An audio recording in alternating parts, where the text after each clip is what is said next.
جس طرح موبائل میں ہم ایڈوانس لیتے ہیں تو واپس وہ ہم سے زیادہ روپے لیتے ہیں، ٹیکس وغیرہ لگا کر ہم سے واپس لیتے ہیں، تو یہ سود کی مد میں نہیں آتا۔ میں نے کسی سے پوچھا تھا تو انہوں نے مجھے بتایا کہ یہ سود کی مد میں نہیں آتا کیونکہ وہ آپ کو ایک سروس پرووائڈ کر رہے ہیں۔ تو اسی طرح جو قرض پر نفع ہوتا ہے تو وہ بھی تو ایک قسم کی ہمیں سروس پرووائڈ کرتے ہیں، یعنی کہ ہمیں قرض دے رہے ہوتے ہیں اور اس پہ ہم سے جو ہے واپس زیادہ پیسے لیتے ہیں، تو ایک قسم کی سروس انہوں نے ہمیں پرووائڈ کی ہوتی ہے۔ تو کیا اس میں یہ سود کی مد میں آئے گا موبائل والا یا پھر نہیں آئے گا؟ ان دونوں کی وضاحت کر دیں۔ ایک مسئلے کو دوسرے مسئلے پہ اپلائی کرنا دنیا میں اس سے کوئی خطرناک کام ہی نہیں ہے۔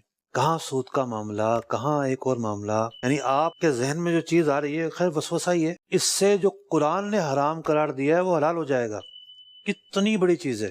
تو یہ وسوسہ آپ کا غلط ہے اور اس خیال کو جھٹکنا ضروری ہے۔